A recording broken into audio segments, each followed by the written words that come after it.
नमस्कार और शुभ संध्या। Glow webinars के इस महीने के वेबिनार में आप सभी का स्वागत है। Glow genuine loving outstanding women के लिए एक शॉर्ट फॉर्म है और ग्लो विश्व भर की महिलाओं को ध्यान सिखाने की हार्टफुलनेस संस्था की एक पहल है। इस मंच पर कई निपुणताओं की महिलाएं हमारे साथ आके जुड़ती हैं और हमसे कई रोचक विषयों पे चर्चा करती हैं। इस महीने हमारा टॉपिक है हमारा जीवन और हमारी चेतना और हमारे साथ जुड़ी हैं छवि सिसोदिया। नमस्ते। यदि हम छवि सिसोदिया के बारे में आपको कुछ बताएं तो वे वाटर हेल्थ लेबोरेटरीज की प्रोप्राइटर हैं और उन्होंने कई साल यूनिसेफ के सेफ ड्रिंकिंग वाटर मिशन में वाटर टेस्टिंग किट्स सप्लाई किए हैं।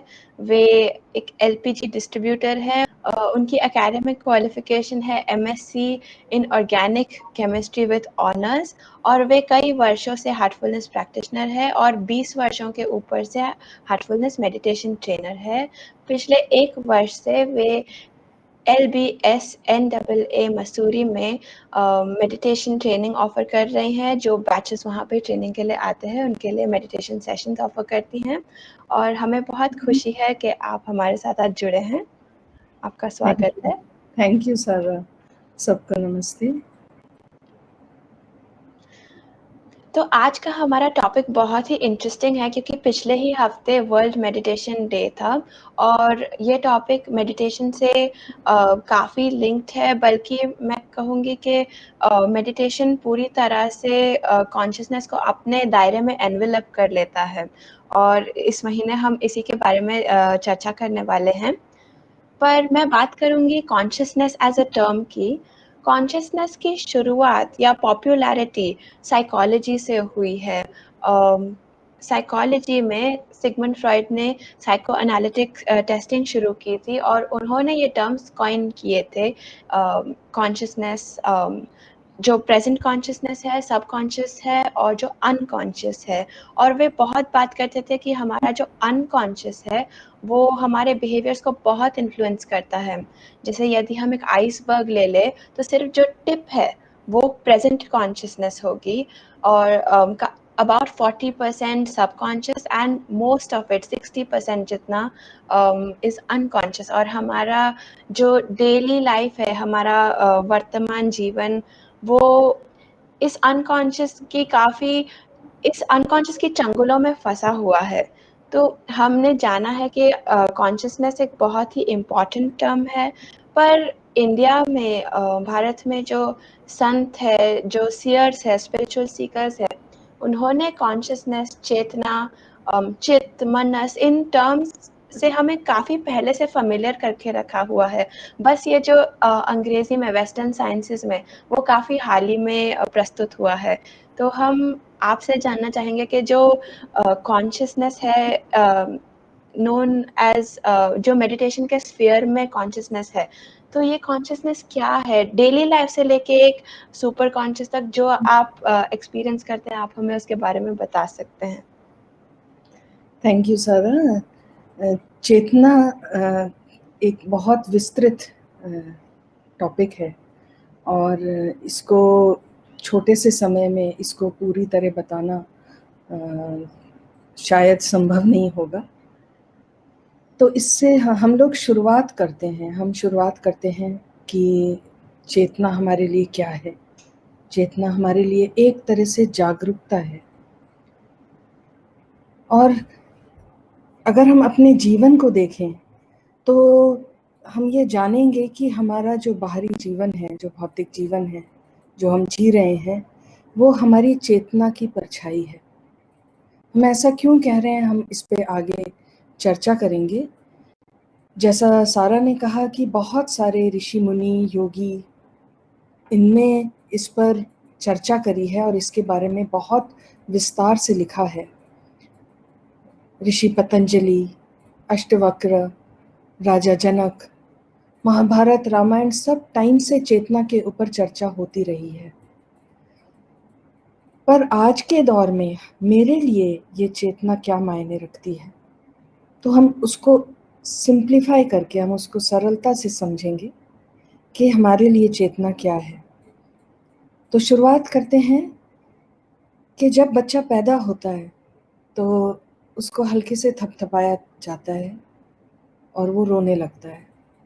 वो बच्चे का रोना मतलब कि उसके अंदर प्राण शक्ति है और उसमें चेतना है, तब हम खुशी मनाते हैं। तो हमारा जो बाहर हम जो कुछ भी प्रदर्शित होता है, जो हमारे भौतिक जीवन में, वो मेरे अंदर जो कुछ चल रहा है उसकी अभिव्यक्ति है। तो जो कुछ भी हम देखते हैं, सुनते हैं, कर रहे हैं इस जीवन में, जो हम समझ रहे हैं, उन सब की जड़ चेतना में है। तो आइए शुरुआत करते हैं अपने आप को समझने से। मेरे पास 3 शरीर हैं, मुख्य तौर पर हम ये जान सकते हैं, वैसे तो अनगिनत हैं। तो इस स्थूल शरीर को हम सब जानते हैं, जिसका ख्याल रखते हैं, देख रेख करते हैं और इसको सजा कर रखते हैं।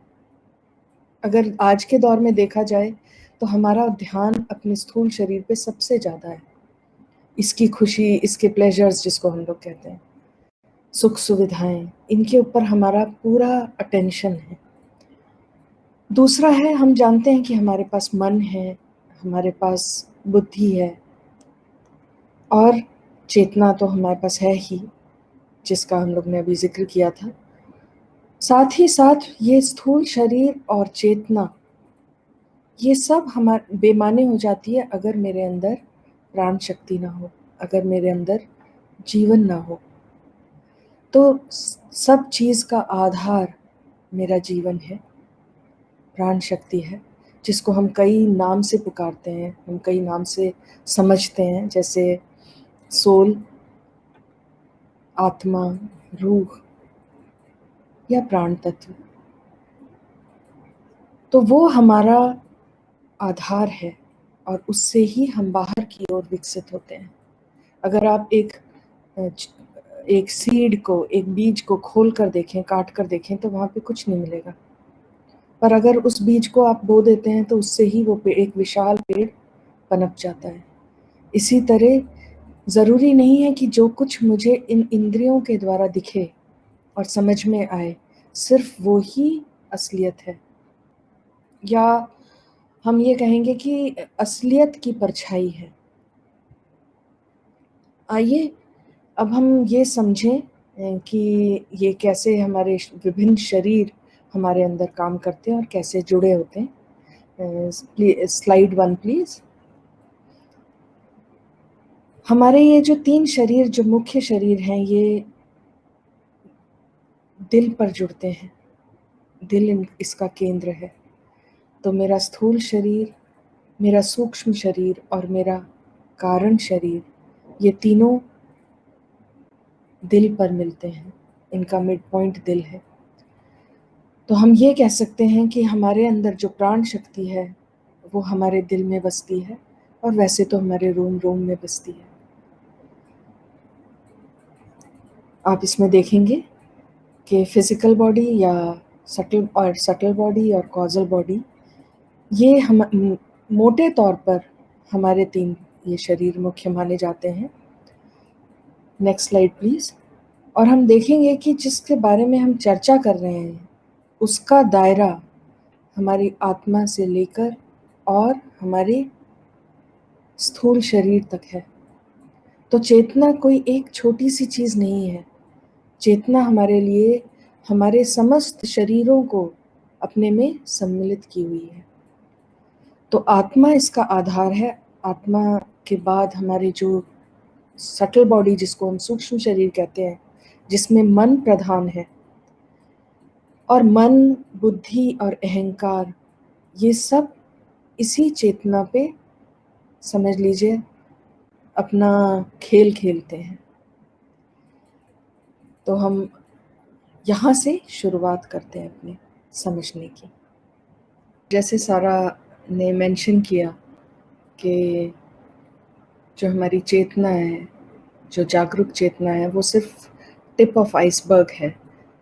तो हमारी जागरूकता भी उसी तक सीमित है हम लोग जो कहें कि कॉन्शियस माइंड तक सीमित है, पर स्वामी विवेकानंद जी के शब्दों में चेतन मन तक हमारी जो जागरूकता सीमित है और अभी हमें एक्सप्लोर करना है, हमें डुबकी लगानी है अधिचेतन में और अवचेतन मन में।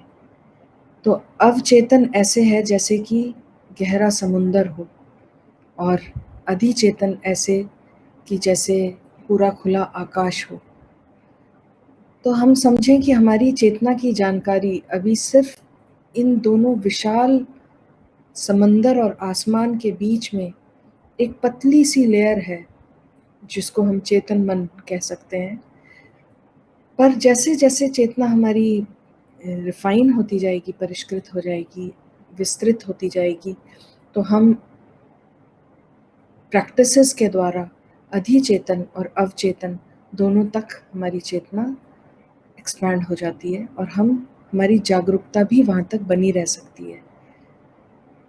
स्वामी विवेकानंद जी ने ही ये कहा कि उन्होंने रामकृष्ण परमहंस जी को 10 मिनट के अंदर किसी व्यक्ति के भूत और भविष्य सब कुछ उनका बता दिया। तो उनकी चेतना में झांककर उनने उनके पास्ट को भी बता दिया और फ्यूचर में क्या होने वाला है उसको भी बता दिया। तो जो हम लोग ये समझते हैं, जानना चाहते हैं कि आगे क्या होगा और मेरे पास्ट का क्या इफेक्ट होगा, वो सब भी मेरी चेतना में ही निहित है। हमने जाना कि चेतना एक बहुत ही विस्तृत फील्ड है और वो हमारी जो सटल बॉडी है, जो सूक्ष्म शरीर है, उसके पूरे एक्सपेंस को ट्रैवर्स करती है। तो ये हमने देखा कि काफ़ी इम्पोर्टेंट है, पर हम और जानना चाहेंगे आपसे कि ये इतनी इम्पोर्टेंट क्यों है कि हमें इसके बारे में चर्चा करनी चाहिए? तो हम लोग इसमें इसके 2 पहलू लेते हैं। Next slide please. कि हमारे जीवन का जो मकसद है, हमारे पर्पस है लाइफ का, वो है विकास। हम जब पैदा होते हैं तो हम इसलिए नहीं पैदा होते हैं कि हम बस खाएं पिएं और हम अपने स्पीशीज़ को प्रोपोगेट करें और फिर इस दुनिया से चले जाएं। इसका कुछ और मतलब है हमारे जीवन का। और वो विकास जिसके बारे में हम कहते हैं कि हम विकास करते हैं अपने इस जीवन में, वो विकास क्या है? वो विकास है, अगर हम देखें तो हमारा शरीर, जो स्थूल शरीर है, वो उसका विकास बहुत सीमित है। उसका ग्रोथ हम ये कहें वो ऑटोमेटिक है। हर साल हमारे को नए हाथ पांव नहीं लगाने होते, वो अपने आप अंदर से बढ़ती जाती है। हमारा शरीर है वो अपने आप बढ़ता है, और उसका एवोल्यूशन या उसका विकास जो हुआ है वो युगों युगों के बाद इस स्तर तक पहुंचा है जो हम आज देख रहे हैं। अब हम दूसरे पक्ष को देखते हैं, जो दूसरा पहलू है, जो हमारे अंदर आत्मा या सोल या प्राण शक्ति है, वो असीमित है और वो अपने आप में पूर्ण है, उसका कोई विकास नहीं संभव है। तो विकास क्या कर रहा है हमारे अंदर? हमारे अंदर क्या चीज़ विकसित हो रही है? वो है हमारी चेतना। और चेतना का विकास निर्भर करता है हमारे बुद्धि, हमारे मन और हमारे अहम के विकास में या परिष्कृत होने में। क्योंकि ये 3 मुख्य पहलू हैं जो हमारे चेतना को दर्शाते हैं, जो हमें बताते हैं कि हम क्या हैं। तो हम जो विकास कर रहे हैं वो किस तरफ जा रहे हैं? जब हमने जीवन लिया तो हमारे अंदर उस घर लौटने का सामान भी था और तड़प भी थी, वो हम अपने साथ लेके आए। वो जो संतुलन की अवस्था थी उसकी याद मेरे अंदर बसी हुई है। तो भौतिक जीवन में हम कोई भी उपलब्धि क्यों ना हासिल कर लें, फिर भी मेरा दिल कुछ और के लिए तड़पता है, और वो कुछ और मुझे विकास करने के लिए प्रेरित करता है, आगे बढ़ने के लिए मुझे मोटिवेट करता है। और इन सब चीज़ का आधार क्या है?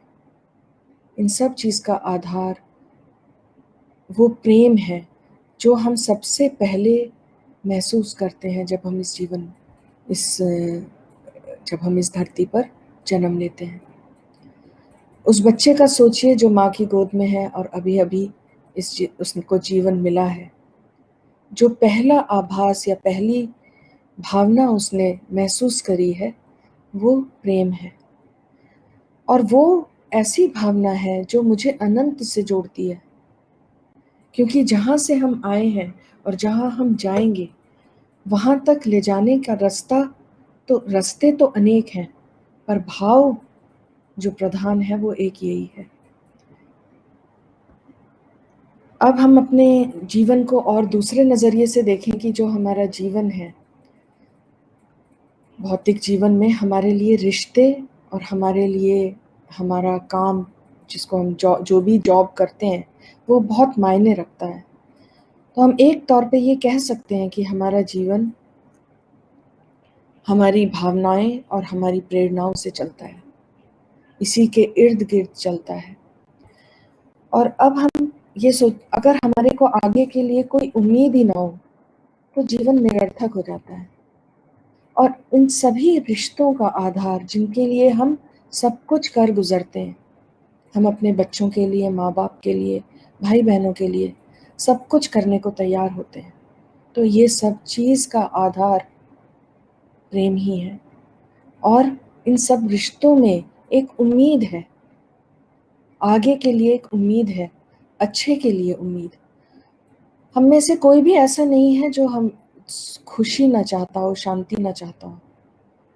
तो ये जो सारी भावनाओं की हम बात कर रहे हैं, उन सब की जड़ हमारी चेतना में है। वो परिलक्षित बाहर होती हैं, और उसकी रूट्स हमारे अंदर हैं। और अगर हम इसको प्रकृति में देखें तो हम प्रकृति का एक हिस्सा हैं। और प्रकृति में हर चीज़ सांस की तरह चलती है। कैसे? आप ये देखेंगे कि हर एक टाइम होता है जब बहुत एक्टिविटी होती है, जब हम जगे होते हैं, सुबह काम करने के लिए निकलते हैं, पूरे दिन काम करते हैं, फिर आके शाम को सो जाते हैं। तो रेस्ट का टाइम और एक्टिविटी का टाइम प्रकृति में हर चीज़ में है। वो ऐसे ही है जैसे ब्रेथ है, अंदर और बाहर। तो जो ये उतार चढ़ाव जिसको हम कहते हैं जीवन का, ये उतार चढ़ाव सभी चीज़ में दिखाई पड़ता है। और अगर हम चेतना की बात करें, अब चेतना के नज़रिए से देखें, तो हमारे सभी एक्शंस, जो कुछ भी कर्म करते हैं, और हमारी सभी भावनाएं, हमारे विचार, हमारा पास्ट और हमारा फ्यूचर, वो सब चीज़ इसी में निहित है। इसीलिए ये बहुत ज़रूरी हो जाता है कि हम इसके बारे में जानें। और इसके बारे में जानना मतलब मुझे अपने बारे में जानना है। तो अपने से ज़्यादा मुझे रुचि किस में होती है? हमारी रुचि जो शुरू होती है वो सबसे पहले खुद से ही होती है। तो जैसा हमने बताया कि कुछ भी हम जो महसूस करते हैं, आप ये सोचिए कि अगर आपके दिल में आपके परिवार वालों के लिए प्रेम है, तो आप उनके लिए बहुत कुछ करते हैं, और वो हमारी रोज़ की ज़िंदगी में दिखाई पड़ता है। जो हाउसवाइफ हैं, जो घर में रहती हैं, वो खाना बनाती हैं, और वो उसी प्यार से खाना बनाती हैं अपने परिवार के लिए। तो वो सब प्यार, वो सब भावनाएं, वो सब मेरी चेतना से ही शुरू होती हैं। वो चेतना में ही उनका बेस है। पर सपोज अगर मुझे किसी चीज़ पे गुस्सा आया, या किसी पर गुस्सा आता है, या मेरे अंदर डर का भाव उत्पन्न होता है, वो कहाँ है? वो भी यही है। तो आप इसको ये समझ सकते हैं कि इंद्रियों द्वारा जो हमने सब कुछ अब तक लिया है, अपने अंदर समझा है, जाना है, वो सब मेरे अंदर, मेरे इस चेतना में ही मौजूद है। तो फिजिकल बॉडी या हमारा स्थूल शरीर, इस शरीर को हम किस तरह जानते हैं? हम इसको अपनी इंद्रियों द्वारा जानते हैं। हमारे शरीर की पहचान हम इंद्रियों से करते हैं। हमारे मन की पहचान हम विचार से करते हैं। हमारी चेतना की पहचान हम अपनी भावनाओं से और विचारों से करते हैं, अपनी दशा से करते हैं कि किसी भी वक्त मेरी क्या दशा है, मेरी दशा प्रेम में ही है कि मेरी दशा गुस्से वाली है। वो सब चीज़ मेरी चेतना को ही दर्शाता है। और आत्मा जिसको हम लोग कहते हैं, या रूह, सोल, वो उसकी क्या प्रवृत्ति है? उसकी प्रवृत्ति है स्थिरता या स्टिलनेस।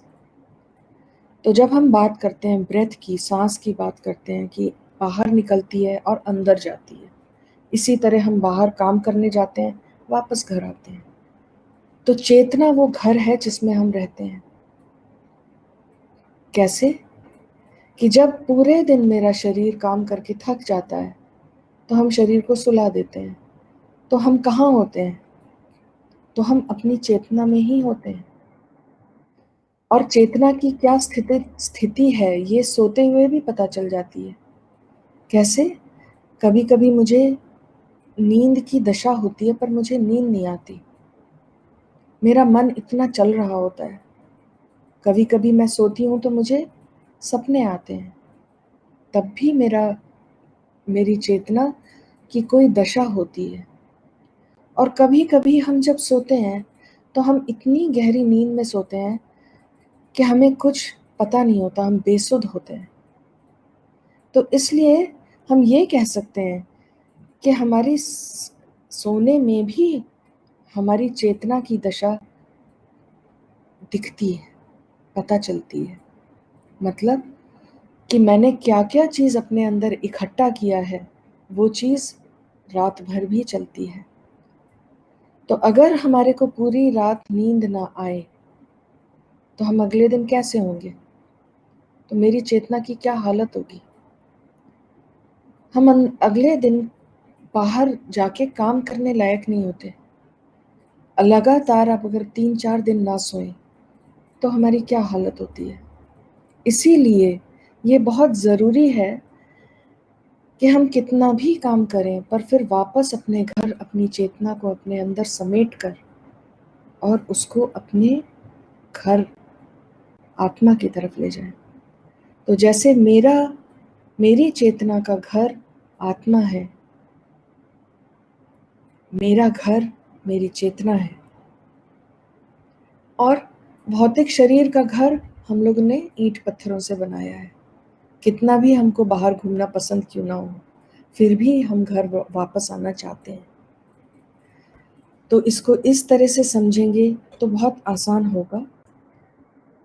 पर ये भी आजकल देखा जाता है कि आम तौर पर, जैसे कोमा को हम लोग कहते हैं ना, कि हम सुन्न हो जाते हैं। जब कोमा वो दशा है जब हम भौतिक जगत के प्रति सुन्न हैं, हमें कोई आभास नहीं है। इसी तरह आज की तारीख में, आज के दिनों में हमारी चेतना इतना बाहर की तरफ है, इतना बाहर की तरफ भटक रही है कि वो आंतरिक दुनिया के प्रति हम सुन्न हैं या कोमा में हैं। और उसकी वजह से हमें इस वक्त अभी जागना जरूरी है।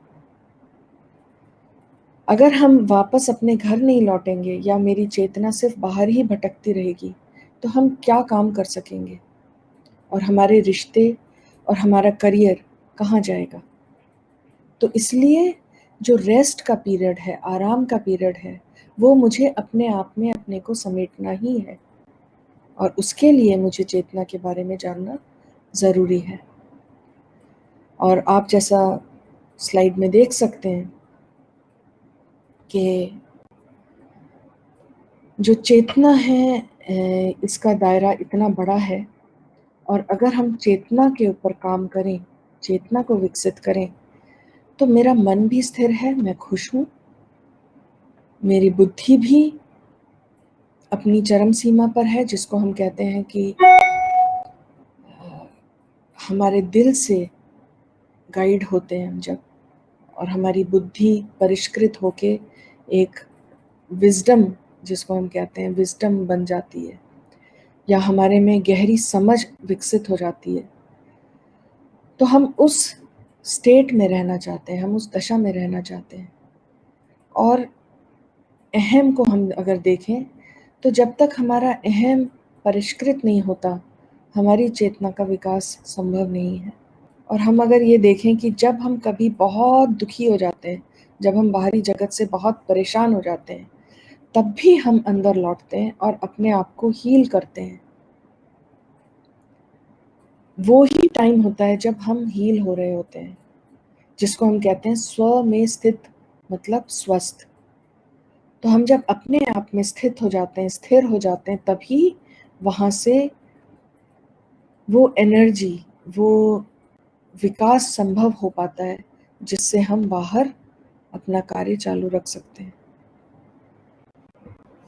तो इसलिए अगर हम ये देखें कि भौतिक जीवन में मुझे अगर सफलता हासिल करनी है, अगर रिश्तों में हमें मधुरता चाहिए, और अगर हम अपने अंदर सुख, प्रेम, शांति की अनुभूति करना चाहते हैं, तो मुझे अपनी चेतना को रिफाइन करना होगा, अपनी चेतना पे काम करना होगा।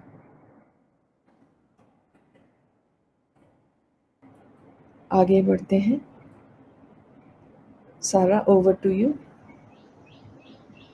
जी, धन्यवाद।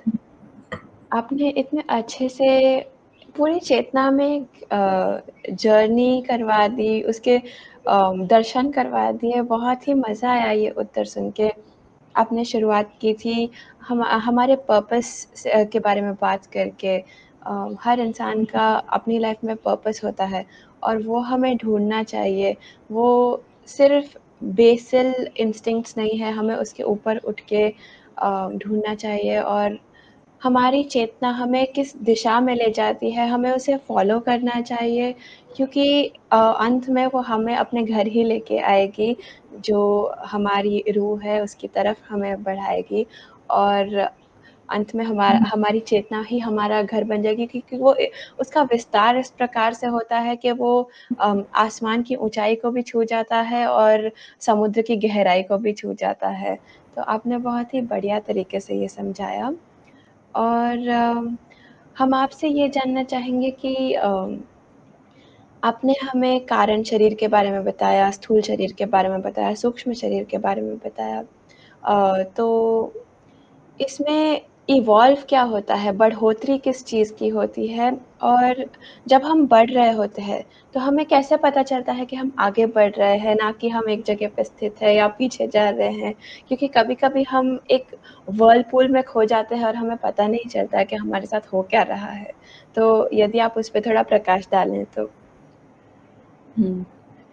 थैंक यू सारा। जैसा अभी हम लोग चर्चा कर रहे थे कि चेतना के विकास में या कि इन सभी शरीरों में क्या चीज़ बढ़ती है या किसका विकास होता है, और चेतना का विकास ही संभव है। और बाकी शरीर तो जैसे हमने बताया अनंत से ही विकसित हो रहा है। जब से हम लोग पैदा हुए, जब से सृष्टि बनी, तब से हम ये कह सकते हैं कि इवॉल्व होते होते हम इधर आए हैं। तो इस जन्म में, इस जीवन में हम किस चीज़ का विकास है पे काम कर सकते हैं, वो है हमारी चेतना। और चेतना का विकास जैसे हम लोग बॉडी बिल्डिंग करते हैं, और बॉडी बिल्डिंग करते हैं अपने शरीर को स्वस्थ बनाने के लिए, एक्सरसाइजेस करते हैं, उसी तरह चेतना को भी हम स्वस्थ रखने के लिए ये कह सकते हैं कि मन, बुद्धि और अहम, इनका इस्तेमाल करते हैं। और जब ये स्वस्थ होते हैं, जब ये अपनी जगह पे स्थिर होते हैं और अच्छी अवस्था में होते हैं, तभी हमारी चेतना एक्सपैंड कर सकती है या उसका विस्तार संभव हो पाता है।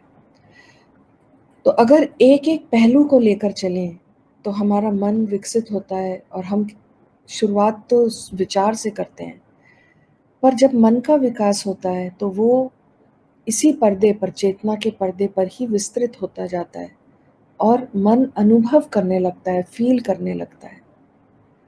बुद्धि इतनी विकसित हो जाती है कि हमारे दिल से एक तरह से सारी गाइडेंस आती रहती है, और हम उस चीज़ को समझ पाते हैं, उस डोर को पकड़े रहते हैं, और वो चीज़ हम डायरेक्टली परसीव करते हैं। हम अपने दिल से जो कुछ हमारे दिल हमें बताता है, हम उसको समझ पाते हैं और उसको अमल में ला पाते हैं। तो वास्तविक बुद्धि वही है जो अपने अंदर अपनी जड़ से जुड़े हुए हो और सही मायने में सही समझ हो, वो चीज़ हमारे अंदर विकसित हो पाती है। और अहम को परिष्कृत करना बहुत ज़रूरी है, क्योंकि आज की तारीख में हम अहम जो हमारी आइडेंटिटी है, हम अगर लोगों को देखते हैं तो आज की तारीख में ये आइडेंटिटी इतना बड़ा इशू बन गया है कि लोग अपने आप को अपने घर, अपने ओहदे और अपने कार, अपने जो चीज़ देखो उस सब चीज़ से अपने आप को आइडेंटिफाई करते हैं। मतलब उनका अस्तित्व, जो असल अस्तित्व है, जो अपने अंदर है, उसको भूलकर हम एक तरह से अपने को बहुत दूसरी चीज़ों से जोड़कर उनसे अपने आप को आइडेंटिफाई करते हैं। पर जब हम अगर दूसरी चीज़ों से आइडेंटिफाई करते हैं तो वो ऊपर नीचे होती हैं और हम एक तरह से अपने केंद्र से बहुत दूर होते हैं। हम ये कहें पेरीफेरी पर हैं, हम सीमा पर हैं, हम अपने अंदर स्व में स्थित नहीं है, अपने केंद्र में स्थित नहीं है। तो जितना हम उस अपने केंद्र से दूर होते हैं उतना ही ज़्यादा हम दूसरी चीज़ों में गुम हो जाते हैं। और एक तरह से आज की तारीख में जो लॉस ऑफ आइडेंटिटी हम कहते हैं, हम अपनी पहचान ही भूल चुके हैं, जो कि एक छोटे बच्चे में भी है। अगर आप एक छोटे बच्चे को देखें तो उसको कौन उसके बारे में क्या सोचता है उससे कोई फ़र्क नहीं पड़ता। उसको ये पता है कि वो एक प्रकृति का, महान प्रकृति का एक छोटा सा हिस्सा है और वो अपने आप में खुश रहता है, आनंदित है। पर हम जैसे जैसे हमारे पहचान, बहुत सारी पहचान होती जाती हैं, हम उन पहचान में इतने गुम हो जाते हैं कि हम अपनी असलियत भूल जाते हैं। और जितना हम अपनी असलियत से दूर होते हैं उतना हम दुखी रहते हैं, क्योंकि जो हम शांति और प्रेम इन सब की बात करते हैं वो तो सब मेरे केंद्र में है, वो तो मेरे अंदर स्थित है, वो उस बाहर सीमा पर नहीं मिलेगी। और इस हद तक कि हम देखते हैं कि लोग लोनली होते हैं, लोग चाहते हैं कि उनके पास कोई ना कोई ज़रिया हो जिससे वो अपने आप को भूल जाए। लोग तो इसकी वजह से पीते भी हैं और कई बार ड्रग्स भी लेने लगते हैं कि वो अपने आप को भूल जाएं। वो सोचते हैं मैं अपने को भूल जाऊं तो मेरे सब दुख को भी मैं भूल जाऊं, जबकि उसका ये रास्ता नहीं है। हम एक दलदल में फंसते जाते हैं। उसका असल रास्ता है कि हम वापस अपनी चेतना को उतना हल्का कर लें और उतना कि वो विस्तृत हो सके। वो ये जागरूकता जो हमारी सिर्फ हमारे शरीर तक सीमित है, वो जागरूकता मेरे मन तक और मेरे अंदर स्थित प्राण शक्ति तक जाए। तो जब मेरी कॉन्शियसनेस या मेरी चेतना मेरे अंदर स्थित केंद्र में डूबी होती है तो बाहर मेरे अंदर बाहर हम वो प्रेम, वो जॉय या खुशी का भाव प्रदर्शित कर पाते हैं। और वो झूठा नहीं बन सकता। हम झूठे में ये नहीं कह सकते कि हम खुश हैं। तो वो असलियत जब बाहर उजागर होती है तभी हम ये कहेंगे कि हम सही मायने में इंसान हैं। इसलिए चेतना का परिष्कृत होना, रिफाइन होना बहुत ज़रूरी है हमारे जीवन के लिए। और ये कैसे पता चले कि हमारी चेतना शुद्ध हो रही है? उसके लिए हम अगर अपने व्यवहार को देखें, अपनी आदतों को देखें, तो उससे भी समझ जाएंगे कि जब हमारे प्रवृत्ति ऊपर की तरफ होती है, जब हमारा झुकाव अंदर की तरफ अपने अंदर होता है, तो हम उच्च चीज़ों के में रुचि लेने लगते हैं। हमारी रुचि उन सब चीज़ों से अपने आप हटने लगती है जो चीज़ मेरे पतन का कारण बने। और जैसे जैसे हम लोग विकसित होते हैं, मेरे अंदर सबसे पहले जो भावना आती है, वो हमें जो समझ आती है, वो है मुझे संतोष होने लगता है। हम सब चीज़ को स्वीकार करने लगते हैं। फिर मेरे अंदर सबके प्रति प्रेम विकसित होता है। फिर एक साहस उत्पन्न हो जाता है, हमें डर नहीं लगता, क्योंकि मुझे पता है कि मैं उस प्रकृति का हिस्सा हूँ, मुझे कहाँ जाना है डर के, और किससे डरना है। अंदर एक शांति का एहसास होता है, एक भक्ति भाव भी उत्पन्न होने लगता है अपने अंदर ही। तो जब ये भावनाएं उत्पन्न होती हैं मेरी चेतना में, जब ये मैनिफेस्ट होती है मेरी चेतना में, तो हमें ऐसा लगता है कि हम अंदर और बाहर की दुनिया में एक संतुलन ला पाए हैं। तो जब हम संतुलित होते हैं तभी हम ये कह सकते हैं कि हम वाकई में जीवन अब जी रहे हैं, जब हम अपने अंदर स्थित हैं और बाहर भी हम खुशहाल हैं। तो आइए हम उसको और आगे और गहराई से समझने के लिए अपने दूसरे शरीरों के बारे में भी चर्चा करते हैं, या दूसरे परतों के बारे में भी चर्चा करते हैं, जिसको हम लोग कोश कहते हैं। 1 मिनट के लिए स्लाइड दिखाएंगे। कोशास हमारे अगर हम ये देखें तो स्थूल शरीर के बारे में हमने बात की, मन के बारे में बात की, चेतना के बारे में बात की है, सब चीज़ के बारे में बात की है। पर अब हम देखते हैं कि ये नेक्स्ट स्लाइड, हाँ थैंक यू। तो हम अपने को ये कह सकते हैं 5 कोशों में भी विभाजित कर सकते हैं, और ये कोश ऐसे नहीं है कि ठोस हैं, ये सब आपस में जुड़े हुए हैं, तरल हैं। तो स्थूल शरीर, हम जानते हैं कि स्थूल शरीर के विकास के लिए हम खाना खाते हैं और एक्सरसाइजेस करते हैं, इसको हम अन्नमय कोश कहते हैं।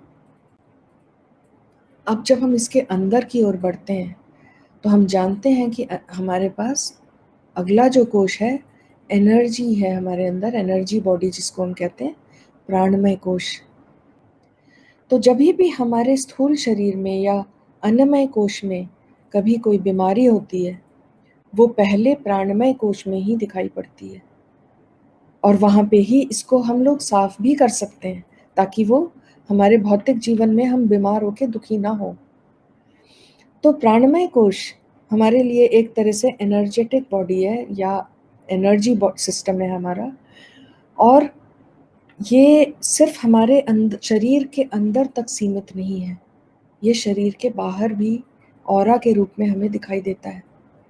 तो जितना शुद्ध हमारा प्राणमय कोश है, उतना ही हमारा ऑरा अलग रिफाइंड हमें दिखाई पड़ता है।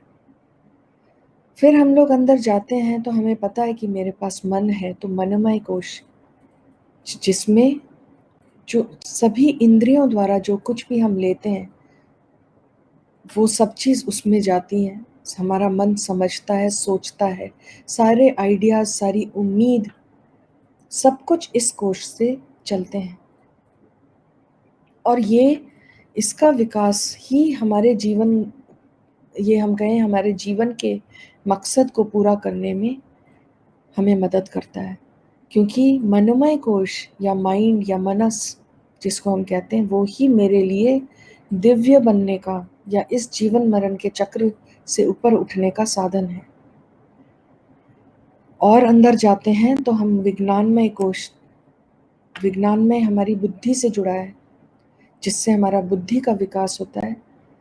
जितना ये परिष्कृत है, रिफाइंड है, हमारी बुद्धि उतनी ही परिष्कृत होती है, और हमारे को डिसीजन मेकिंग में, हम कुछ भी जब डिसाइड करते हैं उसमें बहुत क्लैरिटी होती है, हमें वक्त नहीं लगता, हम कंफ्यूज्ड नहीं रहते, फटाफट हमारा दिल बताता है और हम उससे गाइडेड रहते हैं। तो ये जो हमारे कोश हैं मनोमय, और फिर आप देखेंगे आनंदमय कोश, जो कि आत्मा के सबसे करीब है, उसके ऊपर की परत हम कहें, और ये वो क्षेत्र है जो सुपर कॉन्शियस माइंड का क्षेत्र जिसको हम कहते हैं। और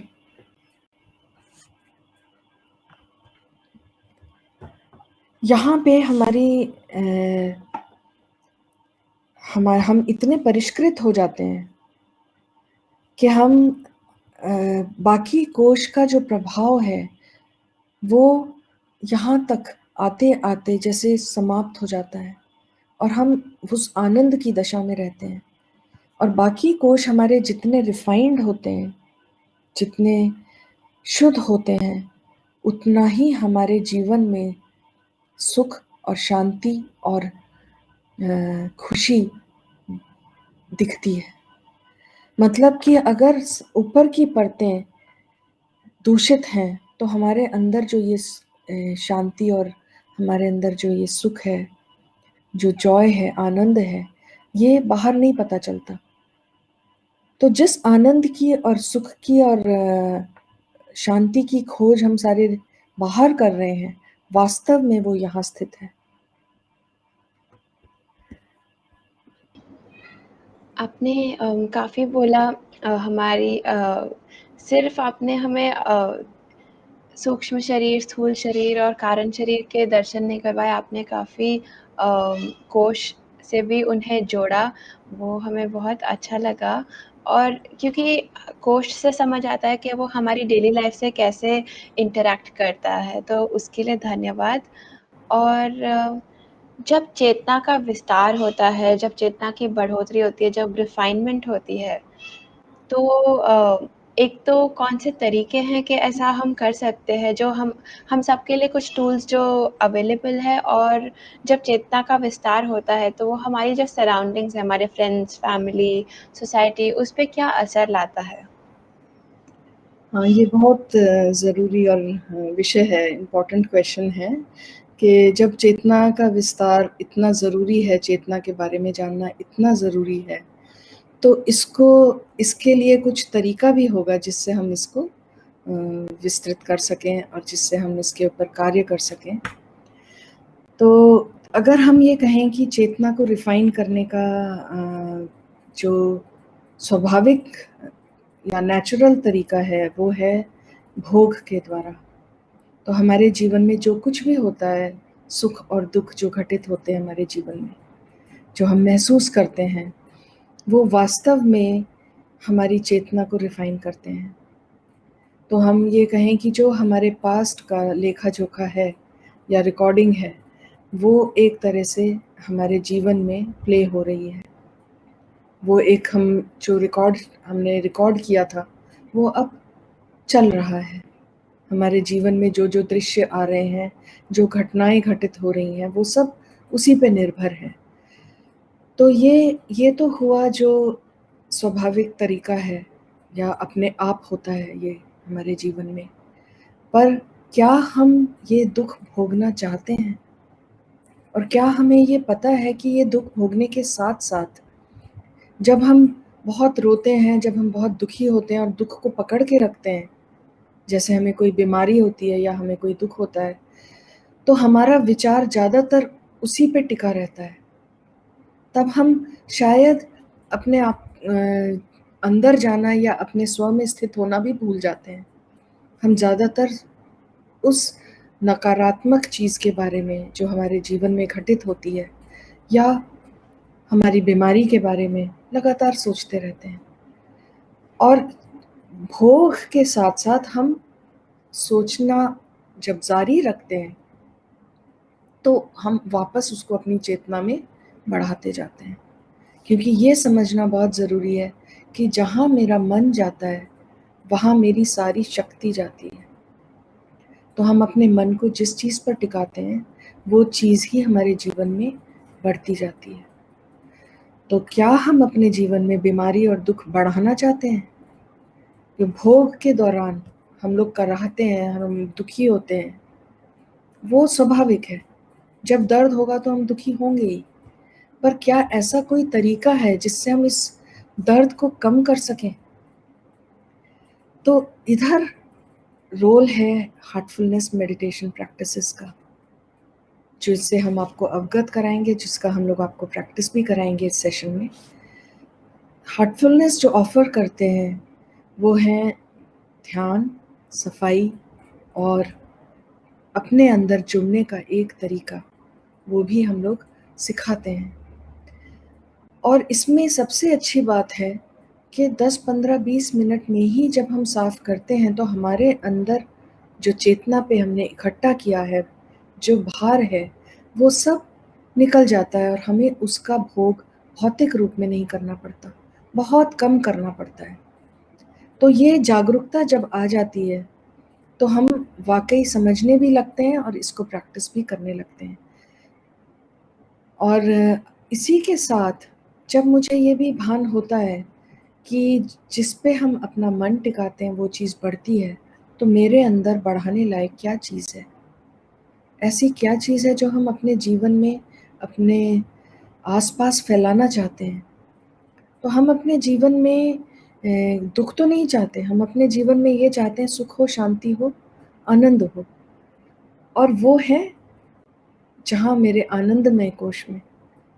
तो जब चेतना को हम परिष्कृत करते हैं, रिफाइन करते हैं मेडिटेटिव प्रैक्टिस के द्वारा, इसमें ध्यान में हम यौगिक प्राणाहुति की सहायता से करते हैं। और यौगिक प्राणाहुति वो सृष्टि की रचना से पहले वाली जो शक्ति थी, जो आदि शक्ति हम जिसको कहें, उसी का एक रूप है। वो ही, ये कहें तो असल शक्ति वही है। और ये इसको इसीलिए शक्ति भी नहीं कहते क्योंकि इसमें कोई फोर्स नहीं है। ये जब हम इसकी मदद के साथ ध्यान करते हैं हार्टफुलनेस में, तो हम अपने अंदर उस आनंद की अनुभूति करते हैं और हम अपने अंदर उस सुपर कॉन्शियस स्टेट में आसानी से चले जाते हैं, क्योंकि ये मुझे उस जगह ले जाती है। तो हम अपने अंदर उस गहराई में जहाँ आनंद है, जहाँ शांति है, बहुत आसानी से एक 20 मिनट 25 मिनट की सिटिंग में भी पहुँच जाते हैं। तो ये टूल्स जो हैं, ये हमारे को आज की ज़िंदगी में एक तरह से ये कहें कि इसके बिना हमारा जीवन कुछ नहीं है। क्योंकि अगर अब हम आज का दौर देखें और इसको हम समझने की कोशिश करें, तो जो शांति मेरे अंदर, जो आनंद मेरे अंदर है, वो आनंद अगर हर एक जन अपने अंदर महसूस करे तो कैसी सोसाइटी होगी। जो आनंद मेरे घर है, मेरे अंदर है, वो मेरी पूरी फैमिली के अंदर हो। शुरुआत में अगर हम फैमिली को देखें तो वो फैमिली कैसी होगी? तो उसमें ना लड़ाई झगड़े, नोक-झोंक चलती है, पर वो ऐसे होगा जैसे कि समुद्र के ऊपर की उठती हुई लहरें, पर समुद्र का तल हमेशा शांत रहता है। तो हम सबके अंदर वो असीम शांति, उस शांति में हम सब स्थित होंगे और बाहर दुनिया चलती रहेगी। उसका प्रभाव हमारे अवचेतन और अधिचेतन मन पर नहीं पड़ेगा। तो हम ये कह सकते हैं कि जो प्रभाव हम इतना ज़्यादा लेते हैं क्योंकि हम जागरूक नहीं हैं। जागरूकता के साथ अगर हम जीवन जिएँ, तो हम उसका प्रभाव कम कर सकते हैं। और अगर परिवार खुश होगा, परिवार में आनंद होगा, वो ऑरा जो मेरे में दिख रहा है, वो औरों में भी दिखेगा। तो हम सब एक-दूसरे के साथ जिस तरह जुड़ेंगे, वो अलग ही सोसाइटी होगी। और जैसा हमने आपको बताया कि हमारे तीनों बॉडीज़ जहाँ मिलती हैं, उसका केंद्र है दिल। उसी तरह जब हम किसी और से जुड़ते हैं, हमारे रिश्तेदारों से, हमारे माँ-बाप, भाई-बहन, बच्चों से, उनसे भी हम वहीं से जुड़ते हैं, दिल से ही जुड़ते हैं। हम रिश्ते रस्सियों से नहीं बंधे होते हैं, रिश्ते दिल से बंधे हैं। और हम ये कहें क्षेत्र में जीते हैं, हम उस स्टेट में जीते हैं, जहाँ हम सब, आप समझ लीजिए कि उस फील्ड में हैं, जहाँ हम एक हैं। तो अगर हम बाहरी शरीर से एक दूसरे को देखें तो हम भिन्न हैं। हम अगर एनर्जी से देखें तो हम बोलें उससे पहले ही हमारी आपस में एनर्जी इंटरैक्ट करती है, बात करती है। हम एक दूसरे का आभास करते हैं। जो आभास हम करते हैं, जिसको हम कहते हैं प्रेम की कोई भाषा नहीं है, वो आभास हमारी चेतना आपस में जब जुड़ती है, मिलती है, तभी हम आभास करते हैं। और उससे अगर हम गहराई में जाएं, तो जहाँ मेरे अंदर वो प्राण शक्ति है, वो प्राण शक्ति अकेली नहीं है, वो प्राण तत्व मेरे में अकेले में नहीं है। उस स्तर पर हम सब एक हैं। तो जब हम परिष्कृत होते हैं तो हम एक तरह से एक्सपैंड होते हैं, हमारा विस्तार होता है। इसको और आसानी से अगर हम समझें तो अगर आप गुस्से में हैं या कोई भी नकारात्मक भाव आपके अंदर उत्पन्न हो रखा है तो आप अपने अंदर अपनी चेतना में ही जूझ रहे हैं, लड़ रहे हैं अपने अंदर।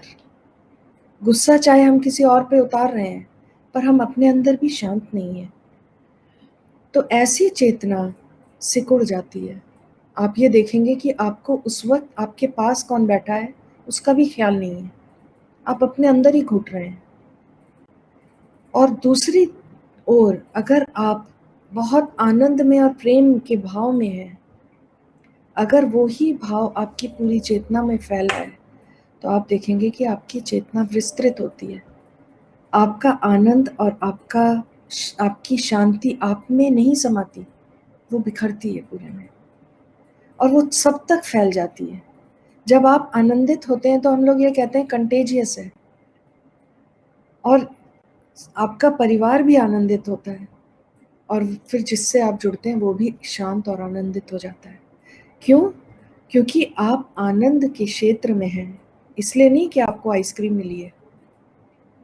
तो उस क्षेत्र में रहना और जहाँ पे हम सब एक हैं, अगर आप उस नज़रिए से देखें तो अगर हर इंडिविजुअल, हर एक जन ध्यान करे और उस स्टेट में आ सके तो कैसे समाज होगा और कैसा विश्व होगा। सब उस जगह जुड़े होंगे। और दूसरी ओर अगर हम देखें कि आज की तारीख में जब कोरोना इतना महामारी फैली हुई है तो हम सबका विचार, हम सबकी चेतना हमारे जहन में क्या घूम रहा है। जब हम देखें तो हर जगह कोरोना की न्यूज़, जहां हम देखें उसी की चर्चा। तो मेरा मन, मेरी चेतना कहाँ है इस वक्त? क्या वो स्व में स्थित है या वो बाउंड्री पे है, उस पेरीफेरी पे है, उस सीमा पर है जहां सब लोग, सारे मन, 7 बिलियन माइंड्स अगर सिर्फ इस महामारी के बारे में सोचेंगे तो उनकी चेतना में वो महामारी ही बसी रहेगी। तो फिर हम महामारी को जाने कैसे देंगे? तो आप सोचिए कि उसका प्रभाव हमारे ऊपर आज क्या पड़ रहा है। और नया वेरिएंट और तीसरा वेरिएंट ये सब आ रहे हैं, और अगर हम इससे छुटकारा पाना चाहते हैं, और यही वक्त है जब हम अपने चेतना को इतना शुद्ध करके और ये कदम उठाएं कि हम सब मिलजुल कर इस महामारी से निजात पाएं। तो इसके लिए मुझे क्या करना है? आज समाज को, आज विश्व को हीलिंग एनर्जी की आवश्यकता है। आज विश्व को बीमारी की आवश्यकता नहीं है। तो हम बीमारी को क्यों बढ़ावा दे रहे हैं? अनजाने में हमारा मन उसी में लगा हुआ है और हमारी सारी शक्ति, हमारी चेतना उस तरफ प्रवाहित हो रही है, उस तरफ बह रही है और वही चीज़ बढ़ती जा रही है। तो हम चेतना को वापस अपने अंदर मोड़ें और हम अपने अंदर उसको लाएं और अच्छाई के बारे में सोचें। अपना मन, अपनी सारी शक्ति को हम बीमारी पे ना लगाकर अगर हम हीलिंग पे लगाएं, और हीलिंग कहाँ संभव है? सारे उपचार बाहर हैं पर हीलिंग हमेशा अंदर है। मेडिसिन्स बाहर हैं पर हील हम अंदर से होते हैं, निरोग हम अंदर से होते हैं, स्वस्थ हम अंदर से होते हैं। तो हम सब अपने अंदर जाके उस हीलिंग एनर्जी को, जो कि मेरे अस्तित्व के आधार पे है, कहाँ है वो? मेरी आत्मा में निहित वो आनंद, सारी शक्तियाँ हैं। अगर हम वहाँ मुड़ सकें तो हम एक तरह से वो स्पंदन हम विश्व में फैला पाएंगे, वो गूंज पूरे विश्व में जाएगी और हमारा भविष्य सुनहरा हो सकता है। तो इसलिए कुछ भी जो हम कर रहे हैं, हम ये कहें कि ये तो सिर्फ मैं अपने लिए कर रहा हूँ, ऐसा नहीं है। इसलिए कि हम बड़ी प्रकृति का एक हिस्सा है और मुझ पे कुछ भी अंत नहीं होता, पर मेरा हर विचार, मेरा हर भाव, कलेक्टिव कॉन्शियसनेस जो हम कहें सार्वभौमिक चेतना में दर्ज होता है। तो अब आप जो कुछ सोचें और या कोई भाव आपके अंदर उत्पन्न हो, उससे पहले सतर्क हो जाएं कि इसका लेखा जोखा हमारी कलेक्टिव कॉन्शियसनेस में रहेगा, अनंत तक रहेगा। तो इसलिए आइए हम संकल्प लें कि हम जो सुनहरे कल की सृष्टि करेंगे वो हम अपने अंदर जाकर उस हीलिंग एनर्जी के साथ करेंगे, अपने कोर से जुड़ के, अपने अंतरतम से जुड़ के, और दुनिया में ये बदलाव लाएंगे। Thank you. धन्यवाद। हमें बहुत मज़ा आया ये सुन के, और आपने बहुत ही सुंदर तरीके से हमें चेतना के दर्शन करवाए। एक पूरी जर्नी पे आप लेके गए हैं हमें। हमें बहुत अच्छा लगा, और आपने कितने सारे तरीकों में ये बोला कि जो आगे का रास्ता है, जो हमारे भविष्य का रास्ता है, वो हमारे अंदर है। तो इसी के साथ हम हम एक अनुभव करते हैं हार्टफुलनेस मेडिटेशन और रिलैक्सेशन का, और हम अपने स्व से जुड़ते हैं, हम स्वस्थ होते हैं, और आपकी जो कल्पना है वो हम सब लेते हैं, और हम इस पे खरे उतरते हैं, हम इसे पूरा करते हैं। तो आइए हम ये अनुभव करते हैं।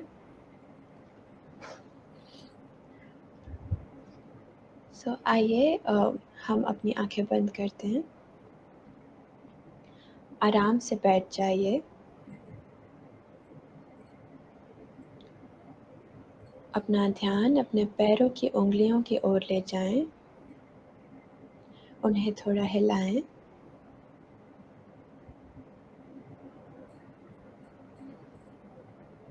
महसूस करिए कि धरती से एक ऊर्जा, एक हीलिंग एनर्जी आपके पैरों से आपके शरीर में आ रही है,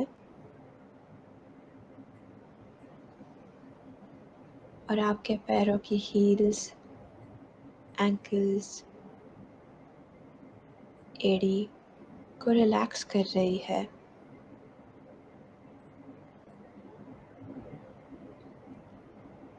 ऊर्जा ऊपर आपके पैरों के निचले हिस्से की ओर जा रही है।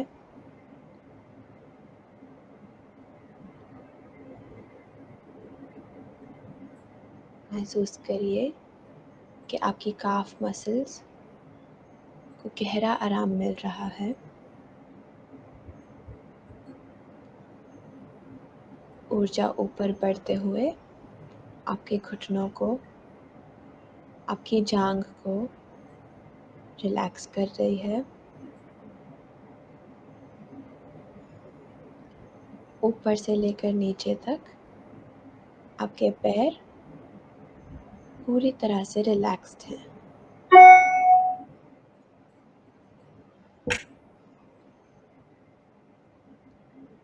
अब अपना ध्यान अपने बैठक यानी हिप्स पर ले आएं।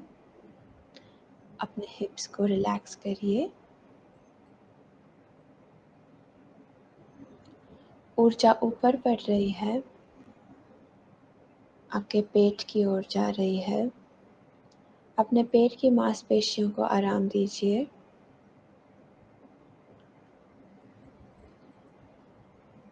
अपनी कमर को हल्का होते हुए महसूस करिए।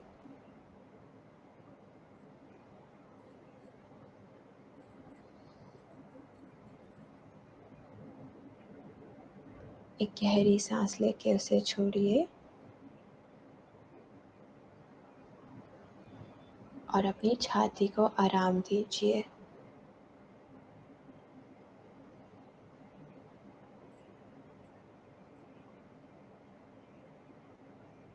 अपना ध्यान अपनी पीठ की ओर ले आएं।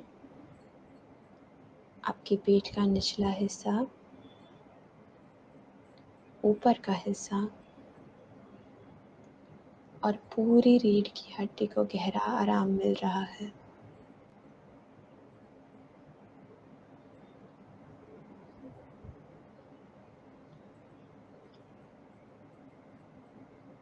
अपने कंधों को महसूस करिए, मानो जैसे वो पिघल रहे हों।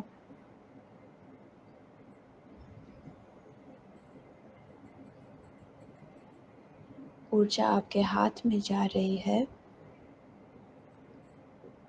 आपकी बाहें, आपकी कोहनी, हथेली, उँगलियाँ और उँगलियों के पोर यानी फिंगर टिप्स पूरी तरह से रिलैक्स हो रहे हैं।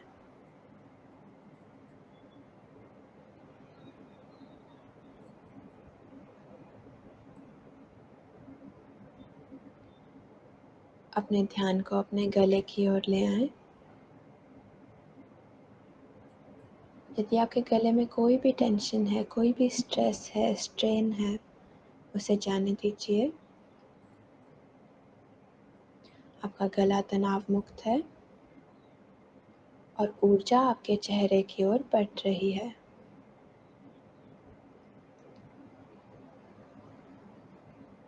अपना मुंह, अपना जबड़ा, गाल, होंठ, नाक को रिलैक्स होते हुए महसूस करिए। आपकी आंखें बिल्कुल आराम से बंद हैं।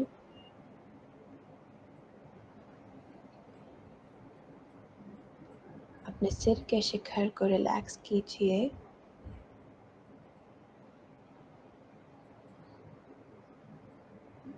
आपका पूरा शरीर अब रिलैक्स्ड है। अब आप अपना ध्यान अपने हृदय की ओर गाइड करिए। महसूस करें कि आपका हृदय प्रेममय और प्रकाशमय है।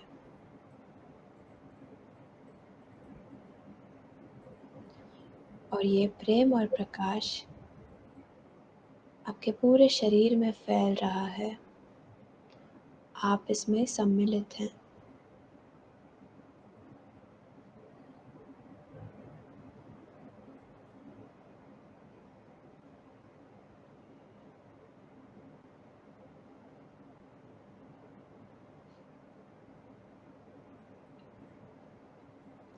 अब महसूस करिए कि दिव्य ऊर्जा, दिव्य प्रकाश का स्रोत आपके हृदय में मौजूद है और आपको आपका ध्यान अपनी ओर आकर्षित कर रहा है। That divine light is present in my heart and is attracting me from within.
जब भी आप तैयार हैं, आप आराम से, धीरे से अपनी आँखें खोल सकते हैं।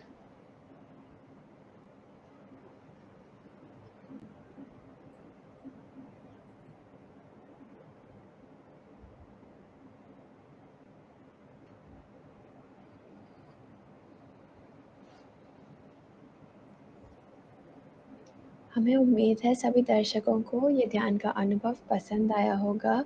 हम आपको न्योता देते हैं कि आप भी अपनी चेतना में डुबकी लगाइए और महसूस करिए कि कैसे ये एक दिन पर दिन बढ़ता-बढ़ता एक सागर बन जाएगा और आप इसे फ्रीली एक्सप्लोर कर सकते हैं। इसी के लिए हमारे रिसोर्सेज़ अभी वेबिनार के अंत में अटैच्ड है, यदि आप हमसे जुड़ना चाहें हमारे मटीरियल्स अवेलेबल है और उन सब के लिंक यहाँ पे दर्शाए जाएँगे। धन्यवाद। हम आपका धन्यवाद करते हैं कि आज आप हमारे साथ यहाँ आए हैं, दर्शकों से के साथ बहुत ही इंटरेस्टिंग बातचीत की है और कॉन्शसनेस को इतनी सिंपल तरीके से, इतने सरल तरीके से समझाया है। हमें उम्मीद है सभी दर्शकों को भी ये वेबिनार पसंद आया होगा और हम निवेदन करते हैं कि आप आगे भी हमसे जुड़ते रहिए और इसी के साथ हम आपसे अलविदा लेते हैं। अगले महीने मिलेंगे। शुभ रात्रि।